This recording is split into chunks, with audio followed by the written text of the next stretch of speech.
Siemanko moi kochani, witam was w czwartej części z Islandii.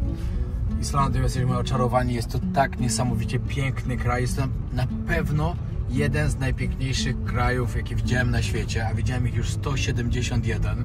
Jest to na pewno moja czołówka, w pierwszej piątce na pewno się znajdzie. Powiem wam tak, bardzo wam podziękuję. Do tego czasu, jak oglądacie ten odcinek, to już pewnie jest więcej, ale teraz jak nagrywamy, to minęły właśnie 24 godziny od rozpoczęcia sprzedaży książki preorderu i sprzedało się już 2000. 24 godziny. Naprawdę jestem bardzo wam wdzięczny, bardzo wam za to dziękuję. A jeśli jeszcze się zastanawiacie, czy kupić książkę, to kupujcie ją, bo ilość jest ograniczona, a naprawdę idą jak świeże bułeczki. Przyjechaliśmy właśnie na plażę czarną, bo chciałem Ali pokazać, bo wczoraj nie widziała, bo usnęła w samochodzie, ja sam tutaj zwiedzałem, ale jest teraz 2 miliony ludzi tutaj i stwierdziliśmy, że jedziemy w inne miejsce i wrócimy tutaj troszkę później, jak już nie będzie tyle osób, bo wczoraj jak ja byłem, to było garstka ludzi. Przyjechaliśmy tu właśnie teraz zobaczyć wrak samolotu, ale tu jest też taki wałek trochę, bo właściciele tej ziemi postawili wrak, który nie jest tym wrakiem naprawdę. Do wraku trzeba iść 7 km i 7 wracać. A tutaj bliżej postawili taki inny dla turystów, którzy nie wiedzą, że to nie ten wrak. Dodatkowo jeździ taki autobus, którym można sobie podjechać do tamtego wraku, ale już będziemy musieli wracać z buta, bo niestety jak zwykle wszystko na ostatni moment zostawiliśmy i jedziemy ostatnim, o ile w ogóle się uda. Dobra, dojeżdżamy tutaj do tego samolotu, który został postawiony tutaj miesiąc temu. Ale żebyście wiedzieli, że to nie jest ten prawdziwy, który się rozbił, ten marynarki wojennej. Amerykańskiej marynarki wojennej. W 1973. Dobra, popatrzcie, gdzie jesteśmy. Dookoła wszędzie tylko czarny piach. No i tutaj jest ten samolot, który się naprawdę tutaj rozbił. W tym jakieś debile go tylko pomalowały. Ktoś rozkradł jeszcze i zostało samo to. No i tak wygląda ten wrak. O, zobaczmy, czy jakieś wlepki są polskich podróżników. Wypożyczalnie zobaczyliśmy ich bardzo dużo. Musisz zacząć brać ze sobą. No, kiedyś woziłem i później przestałem, a... Ja ci mogę wziąć ze Stanów, bo ja mam dużo twoich. To weź, bo jak będzie miejsce, to gdzieś nalepimy. Będziemy chuliganami i będziemy oklejać różne rzeczy. Nie widzę nic.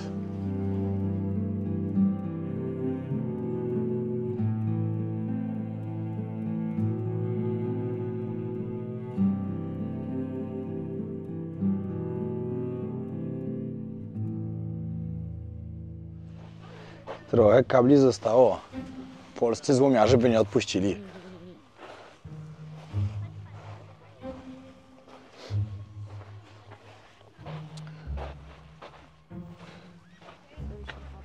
Of course. Yes.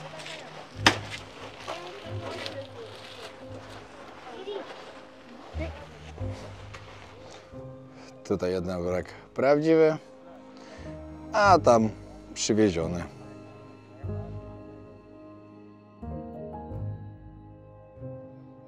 Dajcie znać w komentarzach, czy uważacie, że takie miejsce powinno być atrakcją turystyczną, czy nie. Jak dla mnie, spoko. Nikt nie zginął, także czemu nie? A zawsze przyciąga trochę więcej ludzi.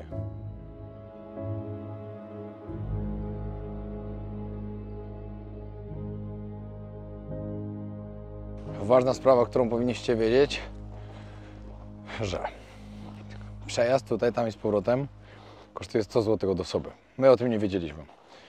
Po prostu wsiedliśmy do autobusu, kierowca przyniósł nam że zapłacić i jak już płaciłem, zobaczyłem, ile kosztuje.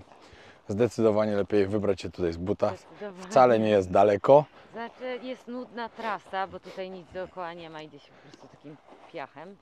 Ale zdecydowanie lepiej i zaoszczędzić 100 od osoby. Atrakcja, no spoko zobaczyć. Kawa, ja myślę, że Kawa, warto, no. jak już się jest tutaj, te miejsca w okolicy. To i tak macie po drodze. Co by nie było, i tak macie po drodze. A zawsze Ale możecie sobie tak, zrobić spacerek. lepiej przyjechać tak jak my na sam koniec, a najlepiej to pewnie jak idziecie pieszo, to w ogóle pomiędzy tymi godzinami. Tak, gdzie bo autobus są- odjeżdża od 8 do 10, od 10. do 17. 17, okej. Więc no celujcie albo wcześniej, albo później po prostu. No i nie w godzinach szczytu, bo w godzinach szczytu to jest pewnie z 1000 ludzi. No może przesadziłem, ale na pewno jest bardzo dużo i bardzo ciężko zrobić fajną fotę.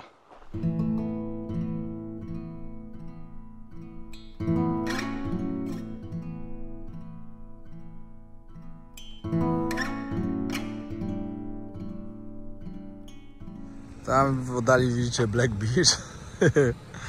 Ale się zrobiła mgła, albo może chmury tak nisko zeszły. Nie wiem. Chcieliśmy teraz zobaczyć tutaj też jedną taką piękną latarnię. Ale się okaże. O, ale klimacik. No, ta plaża jest naprawdę czarna. Taka fest czarna. O, niezły widoczek tu jest.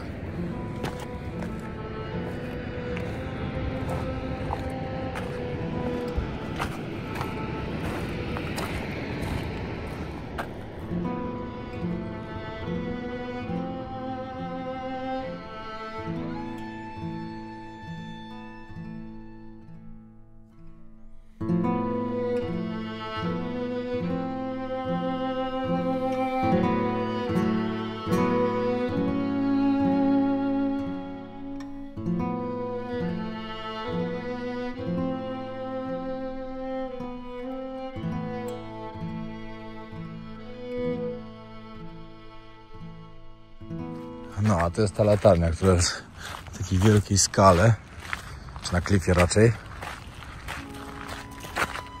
Ciekawe, czy działa w ogóle. O, wow, to miejsce też chciałem zobaczyć.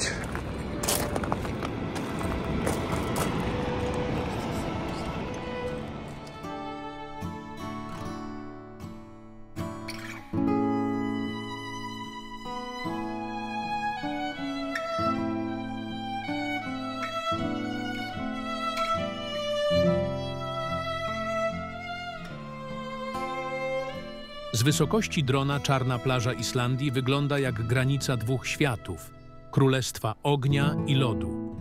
Nieskończona, mroczna linia brzegu przecina ocean niczym blizna po pradawnej erupcji. Fale uderzają w ląd z siłą, która od tysięcy lat rzeźbi ten surowy krajobraz. Wiatr niesie krzyk morza, a każdy podmuch przypomina o potędze żywiołów. To tutaj człowiek może poczuć, że stoi na krawędzi ziemi i jedyne, co może zrobić, to podziwiać.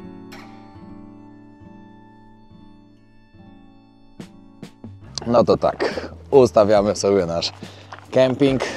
Musimy sobie zrobić z czegoś białą płachtę. Dobrze, mamy biały samochód, to też pomaga. Cyk, gotowe. Przez to, że ma przenośną baterię, fajnie, nie trzeba go nigdzie do prądu podłączać. Wystarczy naładować raz na czas. I zaraz zobaczycie, jak fajnie się wyświetla i jak można sobie zrobić kino w każdym miejscu, w którym jesteście. No i tak, możecie sobie połączyć albo Wi-Fi, albo możecie połączyć przez HDMI, albo przez USB. My połączyliśmy sobie Wi-Fi, wchodzimy sobie YouTube. No i dobra, ustawiamy sobie najnowszy odcinek z Islandii. No jak widzicie, obraz naprawdę fajny. Jest głośnik, wszystko fajnie słychać i można fajnie spędzić sobie wieczorek na kempingu.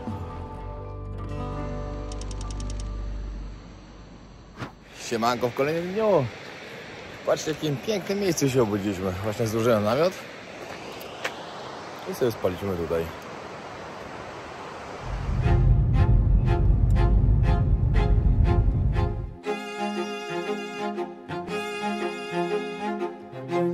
Na sam początek przyjechaliśmy jeszcze na najbardziej popularny kanion, jaki tutaj jest, ale podobno nie jest najlepszy. Później pojedziemy na taki lepszy.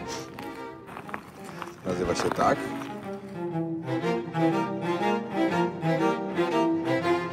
No i tu się zaczyna kanion. Wow, pięknie wygląda. Super to wygląda.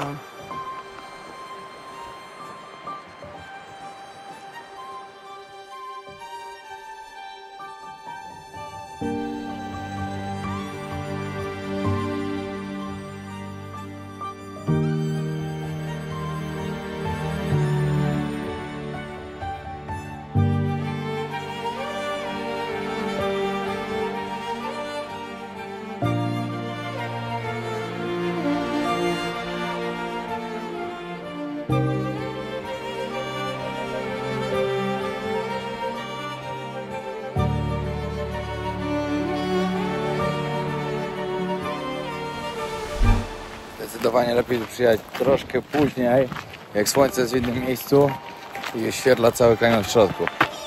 No bo my mieliśmy teraz cały czas tam cień i no to jeszcze nie był ten efekt, który powinien być.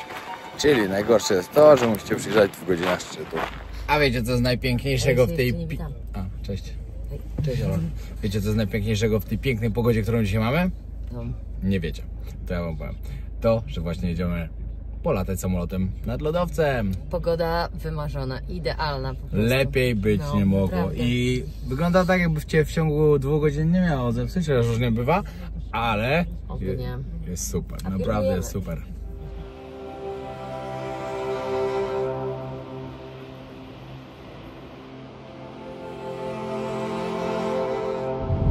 No i przed nami już piękny lodowiec. No niestety, lotu nie będziemy mieć za chwilę, ale jest przełożony na jutro. Mam nadzieję, że się uda jutro. No. Strasznie kaszel męczy od paru dni. Jeśli się załatwiłem aklimatyzacją i nie może puścić, niestety.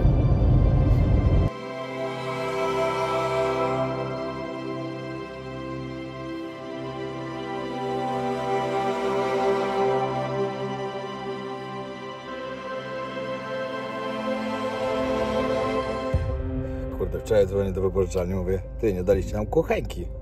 Ja mówię, nie, na pewno jest kuchenka. Mogą nie zauważyć. Gołąbki się już podgrzewają. Trzeba to słonić. Do tego bureczki. I śniadanko zrobione.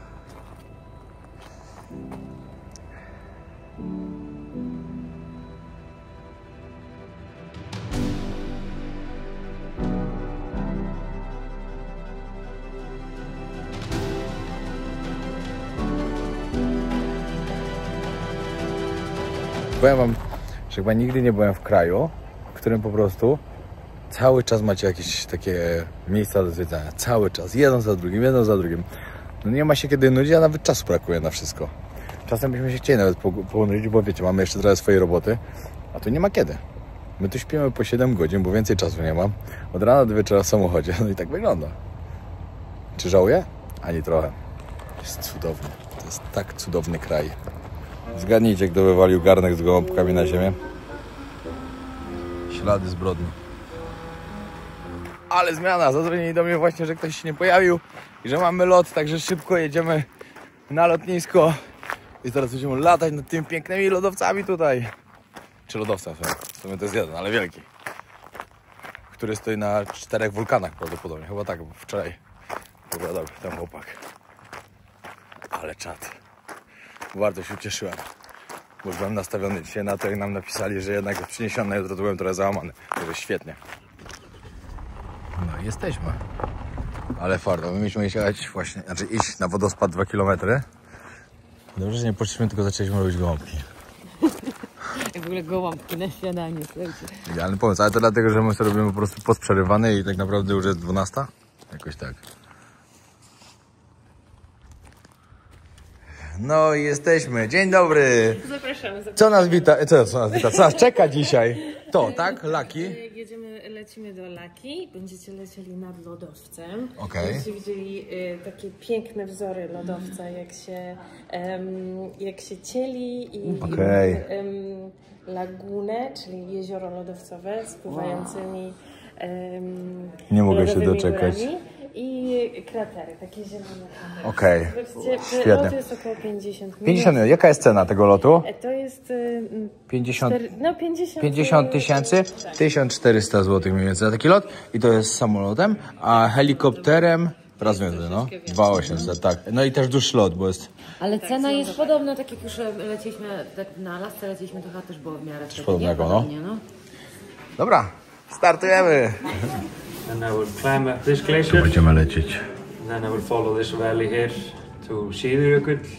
Here we have some black patterns in the ice. It's really nice. And then here are Laki craters, the 25-kilometer crater line. Kratery będziemy widzieć.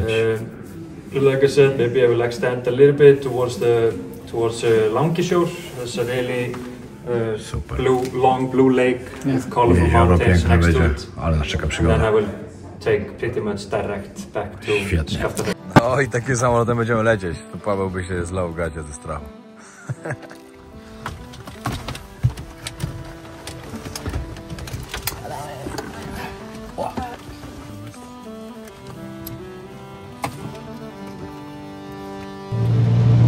Startujemy.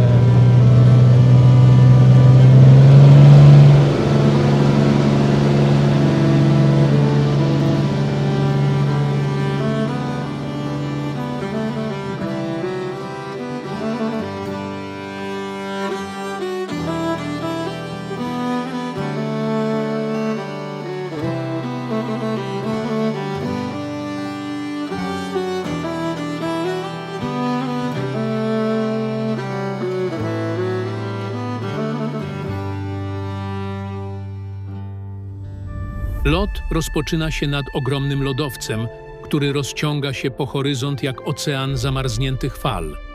Jego powierzchnia jest popękana tysiącami głębokich szczelin, a w ich wnętrzu migocze intensywny, lodowy błękit. Z góry widać całe rzeki lodu spływające powoli w dół dolin, niespieszne i potężne. Niektóre fragmenty lodu są czyste i niemal przezroczyste, inne przypruszone czarnym pyłem wulkanicznym, przypominającym ślady dawnych erupcji. Po chwili lodowiec znika, a krajobraz zmienia się w rozległe równiny przecięte srebrnymi rzekami.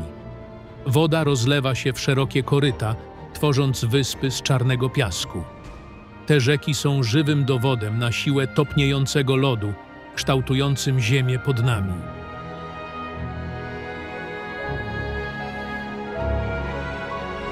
Dalej pojawiają się wulkaniczne stożki, pola lawy i popiołu, milczące, ale wciąż pełne historii ognia.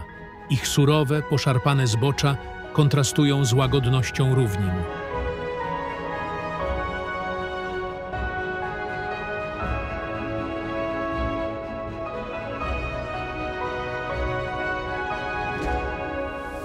Pośród wulkanicznych krajobrazów pojawiają się pierwsze tafle wody.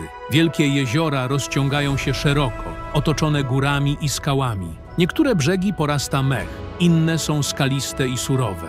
Dalej rozciągają się głębokie kaniony, w których wiją się wąskie rzeki. To spokojne zakończenie podróży nad jedną z najbardziej niezwykłych krain świata.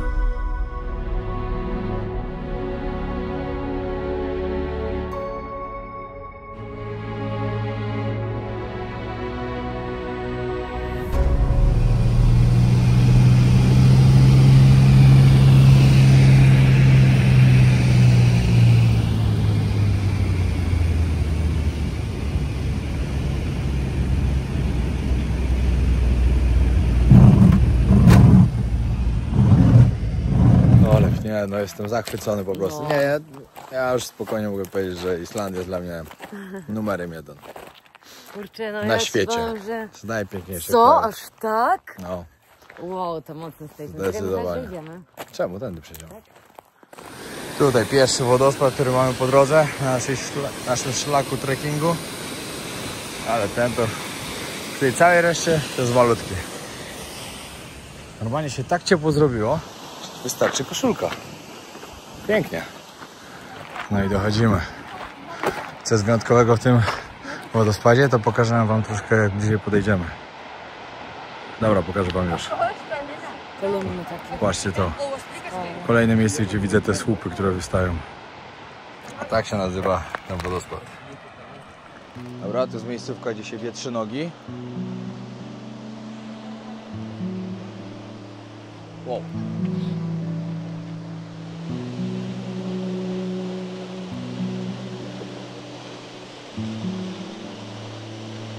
Tyle fajnych wodospadów, co tutaj, to nie widziałem nigdzie na świecie. No i co, podoba Ci się? Fajne jest to. To jest super, no. Robi wrażenie. Sam wodospad nie jest jakiś wow, spektakularny. Ale to robi wrażenie. Ale właśnie. to Dobra, robi bardzo. wodospad, gdyby taki na przykład był w Polsce, to by było wow, najlepsza atrakcja. Tak.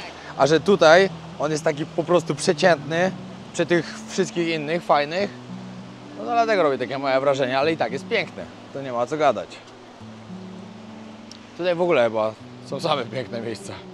Każde miejsce jest... W ogóle to, co widzieliśmy z samolotu, to jest takie tak nie do określenia w ogóle i do opisania słowami, bo dużo widziałem w życiu, bardzo dużo.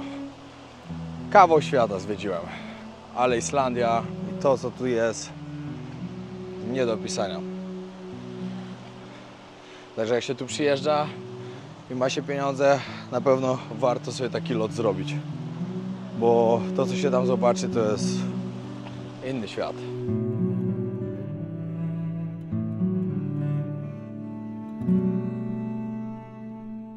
Moi drodzy, jeszcze bardzo ważny komunikat, o którym wspominałem już na Instagramie, na Facebooku, ale na YouTube jeszcze w sumie o tym nie powiedziałem, chyba, tak mi się wydaje. Jak wiecie, parę dni temu ruszył preorder mojej książki Moja ucieczka. Książka ma 280 stron, preorder będzie trwał teraz prawdopodobnie do ostatniego tygodnia sierpnia, ale muszę Wam powiedzieć tylko o tym, że do teraz jak oglądacie, to już sprzedało się parę tysięcy sztuk tych książek, także bardzo warto zamówić, bo jest po prostu limit.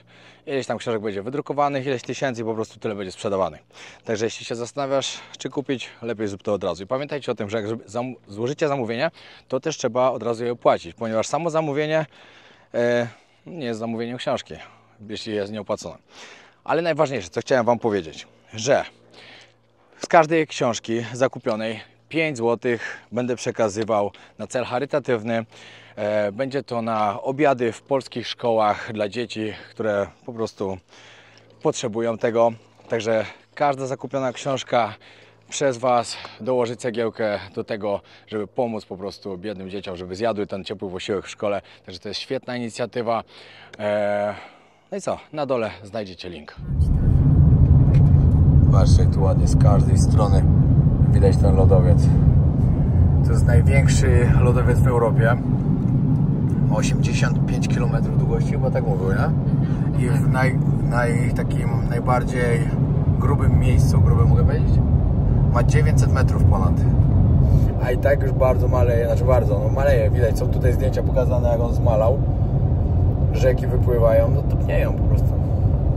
Tak to niestety wygląda. Dobra, przyjechaliśmy na Diamond Beach. I samo to Diamond Beach to tam wywalone na to. To, co zobaczymy tutaj na tej plaży, bo tu można znaleźć bryły takie diamentowe jakby. Ale to, co tam zobaczycie, jak pójdziemy za most, już się nie mogę doczekać. No ta plaża wygląda super normalnie, jak są te diamenty. Jak są diamenty, tak, ale dzisiaj pewnie nie będzie, bo było bardzo ciepło. Ale i tak to, co Wam pokażemy tam, jak przejeżdżaliśmy samochodem, to jak to zobaczyłem, to się poczułem normalnie, jakbyśmy byli na Antarktydzie w jeden dzień, jak sobie pływaliśmy między wielkimi górami lodowymi, ale to zobaczycie zaraz.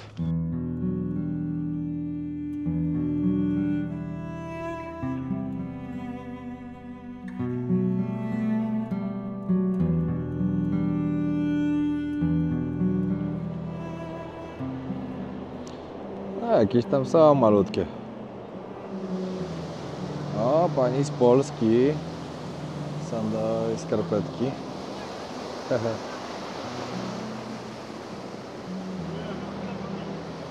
Mama, ja chcę na Diamond Beach. Diamond Beach mamy w domu, lepsze trochę nawet. Nie no to, ale to było wiadomo, no. To nie sezon na to.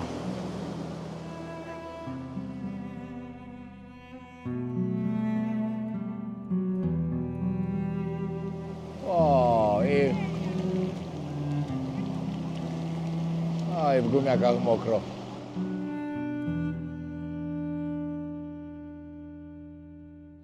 No, a teraz idziemy dokładnie tam. To właśnie tutaj widzę teraz, że jesteśmy na Islandii, co nie? Tak. Dokładnie tak, bo wcześniej w niektórych miejscach oczywiście też tak było, ale przeważnie to bardziej by pasowała to Grenlandia. A tutaj cudownie. Dobra, plan jest taki, bo widzieliśmy, że pływają tutaj łódki z turystami właśnie pomiędzy tymi górami lodowymi. Jeśli cena nie będzie mocno zaporowa, jeśli się uda, to popływamy. Poczujemy się trochę, jakbyśmy byli znowu na Antarktydzie.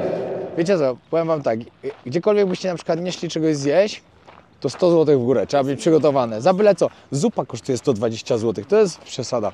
Dzisiaj zjedliśmy sobie fish and chips, to kosztowało też po 100 chyba. Coś tam pływa. Patrz, coś tam pływa.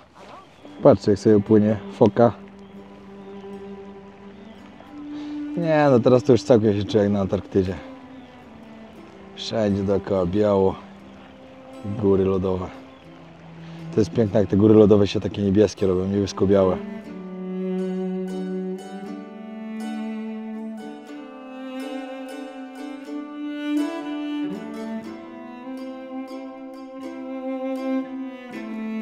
Pamiętajcie o tym, że to, co widzicie na powierzchni, to tak naprawdę wystaje tylko 10% z całej tej góry lodowej. Przeważnie tak jest. Nie wiem, czy zawsze. Góry lodowe chyba tak, ale część... No właśnie to są właśnie... To są może kry. Kry, chyba to są kry, bo one płyną w sumie tak. Płyną. Ale góry lodowe też płyną przecież. No w sumie tak. No dobra, nie wiem. Słyszałem, że 10%, jeśli coś możecie mnie poprawić w komentarzach.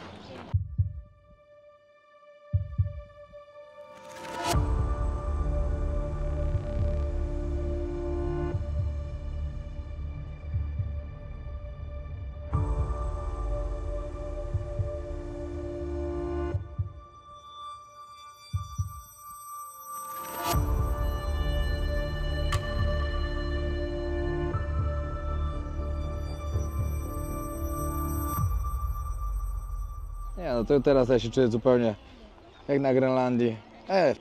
Antarktydzie, jak sobie takimi zodiakami pływaliśmy. Patrzcie, jaki sprzęt tutaj mają, amfibie normalnie jedzie sobie elegancko, wjedzie do wody i pływa. Ty, a czemu tu nie można wejść? Tędy musimy wejść do góry. Bo to jest zagrodzone. No to tak, amfibia, która właśnie odjeżdża, a za 10 minut jest następna, kosztowała 6900, czyli po 230 zł od osoby. No, kupiliśmy, bo to fajnie będzie to sobie zrobić. Poczujemy się jak na Antarktydzie znowu, jak sobie pływamy między górami lodowymi.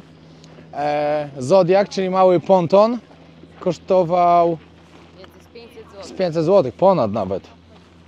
No, ponad 500 zł. Także wzięliśmy sobie amfibię po prostu. A w ogóle fajnie będzie się przepłynąć amfibią, bo jeszcze nigdy nie miałem okazji tego zrobić. Ty nawet nie wiedziałeś, że to jest, także jest jeszcze lepiej. Dobra, moi drodzy, śmiało możemy powiedzieć, że to jest nasz numer 1 Tak. na Islandii, tak? Podpisujesz się pod tym? Podpisuję się, no.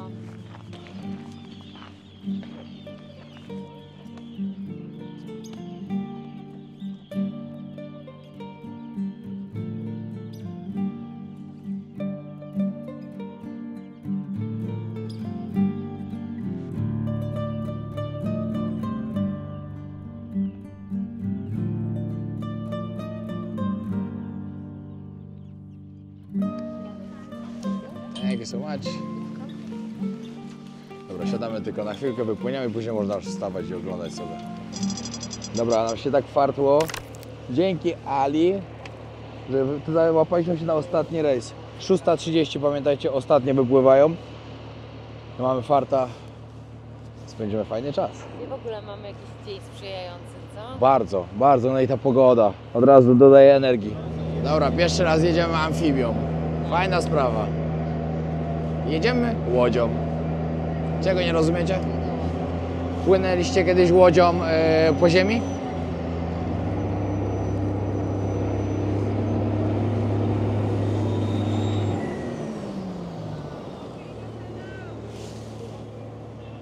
I cyk, płyniemy. Ale jaja.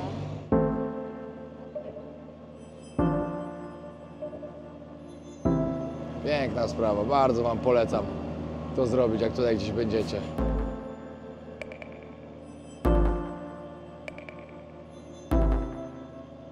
O, na kajakach nawet pływają. Pamiętam jak na Antarktydzie, żeby iść na kajaki, jakie to było drogie, szok. Ale piękna niebieska. No, takie są najładniejsze.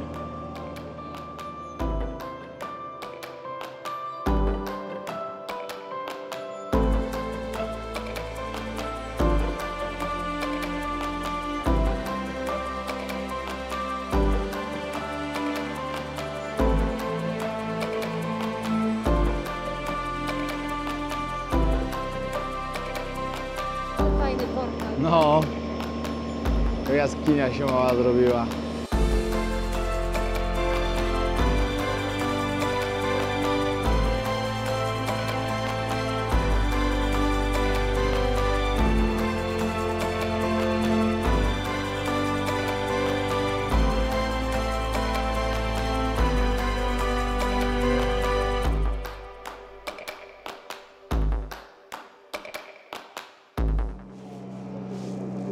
Popatrzcie, jak tu widać, jak to topnieje szybko. Pani nam powiedziała przed chwilą, że tydzień czasu i to, co widzimy dzisiaj, już tego tu nie będzie. A dlaczego? Ze względu na to, że z lodowca, który jest tam, cały czas odłamują się kawałki, które sobie tutaj dryfują, a te po prostu topnieją. Topnieją i znikają. I tak jak mówiłem, to ona potwierdziła też, że 10% takiej góry lodowej widać, a reszty nie widać. Nigdy nie wiadomo, co jest pod powierzchnią. Żadna z nich nie jest na stałe, tylko wszystkie dryfują tutaj i się wytypiają. No i tak samo też powiedziała, że właśnie 50-60 lat już w ogóle takiej atrakcji tutaj nie będzie, że w ogóle w ciągu ostatnich 50 lat 10 km przesunął się tutaj ten lodowiec, że zniknęło 10 km lodowca. Wyobraźcie sobie to. Czyli jak ktoś mówi, że planeta płonie, to ma rację. Tak jest. A ja się trochę z tego śmiałem. A jest prawdą. Skoro lodowce się tak topią i to tak szybko, no to coś w tym jest. Ale to jest dla mnie też zaskakujące, że jesteśmy w takim miejscu, gdzie tu wszędzie jest ogromny lodowiec. Woda ma temperaturę teraz, ile mówię? 4 stopnie, tak? 4 stopnie, bo jest ciepło. Bo jest ciepło, normalnie ma dużo mniej. Przy -2 ta woda zamarza tutaj, ale ostatni raz zamarzła 30 lat temu kawałek, jak kręcili Jamesa Bonda. Tak. Specjalnie to zrobili. Bo musieli oddzielić ocean, No. to jeziorko od oceanu, bo tak to by nie zamarzło, więc zrobili jakąś taką zaporę, dzięki czemu ta woda zamarzła, ale teraz ma taką temperaturę i wtedy zamarzała ile? 2 tygodnie? Tak, 2 tygodnie. A teraz musiałaby zamarzać 2 miesiące, Co żeby najmniej. zamarznąć, Tak, no. bo jest tak dużo cieplejsza woda. A druga sprawa, tak jak wczoraj mówił nam chłopak, z którym byliśmy na lodowcu, on mówi, że tutaj tylko, pod tym lodowcem znajdują się 4 wulkany. Wulkany, no. Dla mnie to jest niesamowite, że wulkan wyobrażacie sobie jako coś najbardziej gorącego, takiego po prostu, że już bardziej się nie da, ta lewa i tak dalej, a jednak tutaj na nim są lodowce, który nawet w niektórych momentach ma 900 metrów Dla grubości. mnie to jest niepojęte, że na jednym tak małym skrawku ziemi, no bo Islandia jakby okej, jest duża, ale to wciąż to nie jest jakby duży obszar, jest takie połączenie Szok. lodu i ognia dosłowne. I to jest na jednym miejscu, w jednej krainie, dosłownie w jednym miejscu, bo nawet Tak. jedno nad drugim, nie? Ja się nie mogę doczekać, kiedy tu wrócimy znowu. Pewnie za jakieś 2 lata, może 3, przyjedziemy na pewno. Wszędzie tak mówimy, do Norwegii też mieliśmy wrócić, do Boliwii mieliśmy, wszędzie tak mówimy. Wrócimy. Nie, wrócimy, ale... Najpierw zrealizuję plan, odwiedzić każdy kraj na świecie, a później sobie będziemy wracać i zwiedzać i Myślę, podróżować. że więcej lat to będzie, ale na pewno wrócimy. Na pewno. Bo Jest niesamowicie. przepiękna. Każdemu z Was bardzo polecam odwiedzić Islandię. Tak. A jeśli ktoś myśli o tym, żeby wyjechać za granicę, zarabiać pieniądze, to Islandia też jest dobrym miejscem, bo się dużo tu zarabia. Można Tak, parę nawet na miesięcy, sezon. parę miesięcy pracować, a później sobie podróżować. Albo żyć w Azji Południowo-Wschodniej, na przykład w Tajlandii. Wiele osób, które tutaj mieszka, tak właśnie robi. No dokładnie.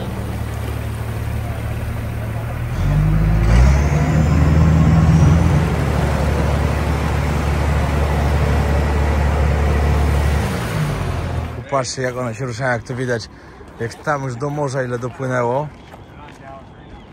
One wszystkie były tutaj niedaleko. No i z tego się chyba robią te diamenty później, No nie? z tego, Na tej z tego, plaży no. diamentowej. Tutaj też się wszystko zmieniło.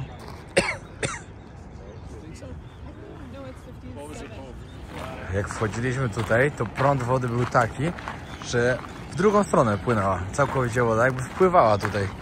A teraz widać, że się robi odpływ. Patrzcie, jak wszystko wypływa. I prąd wody zupełnie w drugą stronę. Tu jest ta nazwa tego, żebyście zobaczyli. Ale wystarczy, że na Diamond Beach będziecie, to jest tutaj od razu.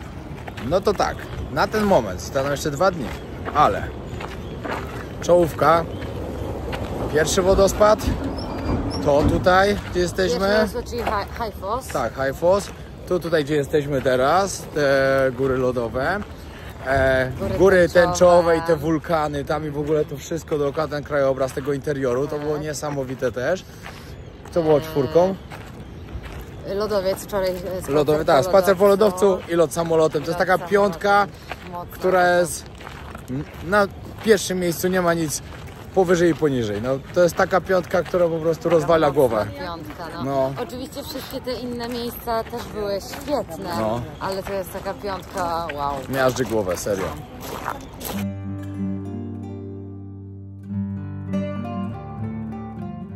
No i zrobił się odpływ i teraz to jest Diamond Beach.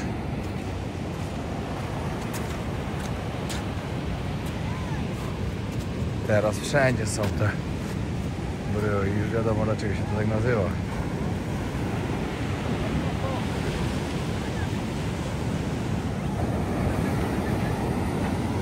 Popatrzcie jakie diamenciki tutaj wszędzie.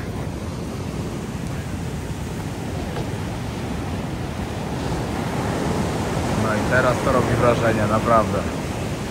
Wcześniej hit, teraz pięknie.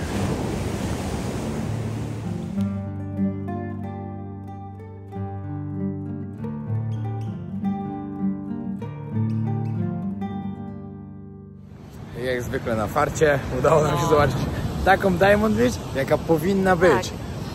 Ale to było nieplanowane, po prostu tak późno tu dojechaliśmy, ale przynajmniej macie takiego fajnego tipa od nas, żeby być tutaj właśnie... Chyba wieczorem właśnie. A właśnie tylko te odpływy to też No właśnie. zależało od fazy księżyca, także my po prostu teraz mieliśmy szczęście, a tak naprawdę nie wiadomo kiedy Ale to będzie. też słyszałam, że właśnie lepiej latem, bo to właśnie chodzi o to, żeby ten lód się topił, No, i wygląda żeby jak się diament. robiły te diamenty, bo jak jest zimniej, to on się tak nie topi na takie diamenty.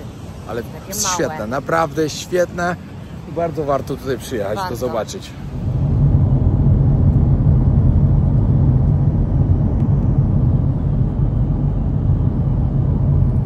Szef kuchni, co serwuje dzisiaj na noc? Dzisiaj szef kuchni serwuje zupkę chińską z Włoch, czyli ser w ziołach.